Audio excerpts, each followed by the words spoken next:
श्रेयस अय्यर और ईशान किशन को जब से बीसीसीआई ने अपने सेंट्रल कॉन्ट्रैक्ट लिस्ट से बाहर रखा है तब से ही मतलब जितने भी फॉर्मर प्लेयर हैं ये उनके एक तरीके का पंचिंग बैग बन चुका है। जो भी फॉर्मर प्लेयर आता है दोस्त अपने अपने तरीके से इनको सलाह भी देता है और क्रिटिसाइज भी करता है। मतलब इस लिस्ट में अगर नाम लिया जाए दोस्त क्रिटिसाइज करने वाले का तो लिस्ट बहुत लंबा होगा।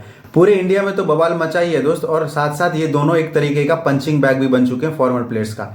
जो भी आता है इनको बजा के जाता है। मतलब श्रेयस अय्यर और ईशान किशन इस टाइम पे दोस्त वो झुंझुना बने हुए हैं, जो जितने भी फॉर्मर प्लेयर्स हैं वो आते हैं बजा के चले जाते हैं और अपने अपने तरीके से इनको क्रिटिसाइज भी करते हैं। और इसमें एक नया नाम ऐड हुआ है प्रवीण कुमार को, जो प्रवीण कुमार भाई ने भी अपना राय देते हुए बताया कि पैसा कमाना है आप कमा सकते हो, पैसा कमाने में कोई बुरी बात नहीं है, हर कोई प्लेयर चाहता है पैसा कमाना, लेकिन इसके साथ साथ आपको डोमेस्टिक मैच को भी रिस्पेक्ट करना होगा और उनको प्रीफर भी करना होगा अगर इंटरनेशनल ड्यूटी नहीं चल रहा है तो। ईशान किशन और श्रेयस अय्यर और बीसीसीआई के बीच में कम्युनिकेशन गैप नहीं होना चाहिए। इन दोनों से बीसीसीआई को बात करना चाहिए और अपने तरीके से डील करना चाहिए। मतलब आप इस तरीके से ट्रीट नहीं कर सकते हो कि मतलब इनको खुला ही छोड़ दो, मतलब एक तरीके से दोस्त साइडलाइन ही कर दो। उन्होंने गलती किया है श्रेयस अय्यर ने और ईशान किशन ने, उसी का नतीजा है कि जितने भी फॉर्मर प्लेयर हैं दोस्त मतलब जब आते हैं इनको बजा के चले जाते हैं। आप किसी से भी पूछो इनके बारे में दोस्त खुला ये राय देते हैं कि इन्होंने गलत किया और बीसीसीआई ने सही किया इनको कॉन्ट्रैक्ट लिस्ट से बाहर करके। तो दोस्त जितने भी इंडियन क्रिकेट फैंस है वो उन्होंने भी यही बोला है कि अगर इनको कॉन्ट्रैक्ट लिस्ट से बाहर किया तो अच्छा ही किया। जब बीसीसीआई ने इन दोनों को अपने सेंट्रल कॉन्ट्रैक्ट लिस्ट से बाहर किया था दोस्तों, किसी भी क्रिकेट फैंस ने मतलब ये नहीं आवाज उठाई कि इन्होंने गलत किया।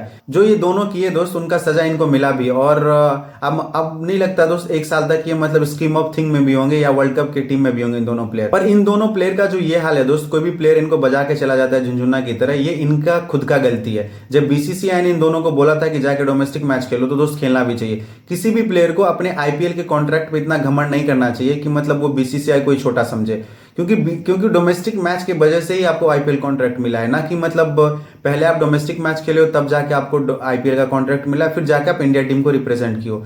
तो कोई इंडिया का प्लेयर दोस्त जो वर्ल्ड कप खेल चुका हो ऐसा करे, ये मतलब अनएक्सपेक्टेड था और उसका सजा भी इनको बीसीसीआई ने दिया अपने तरीके से।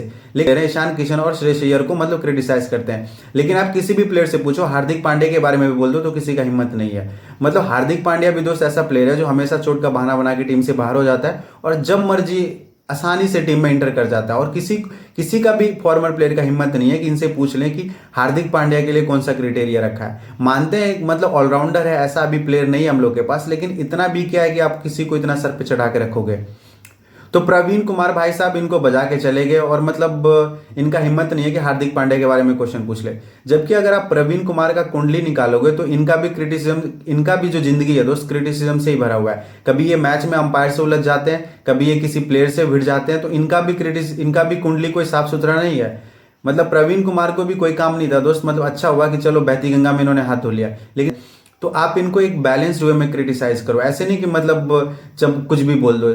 और सौरभ गांगुली ने बहुत अच्छे तरीके से इनको क्रिटिसाइज भी किया और एक तरीके से बीसीसीआई के लिए भी मैसेज किया कि इन दोनों के बीच में कम्युनिकेशन गैप नहीं होना चाहिए, बीसीसीआई को इससे बात करना चाहिए, क्योंकि दोस्त इंडिया के ये फ्यूचर स्टार है। अगर आप इन पे इस तरीके से साइडलाइन कर दोगे तो इससे इंडिया का ही लॉस है। तो दोस्त कुछ फॉर्मर प्लेयर को भी समझना चाहिए कि मतलब बहती गंगा में इस तरीके से हाथ नहीं धोना चाहिए। वो कोई पाकिस्तान का प्लेयर नहीं है, वो इंडिया का ही प्लेयर है। मतलब जो गलती किया उन दोनों को मिला भी और ठीक ठाक सजा मिला है। तो मतलब जो भी मुंह उठा के आता है मतलब क्रिटिसाइज कर देता है। ये दोस्त मतलब इंडियन क्रिकेट के लिए उतना सही नहीं है। अगर आप पैरामीटर रखते हो तो सब प्लेयर के लिए एक जैसा पैरामीटर रखो। मतलब किसी के लिए भी दोस्त पंचिंग बैग इजी होता है, मतलब टारगेट कर लो, लेकिन जो मेन प्लेयर होता है उनके बारे में इनका मुंह भी नहीं खुलता है।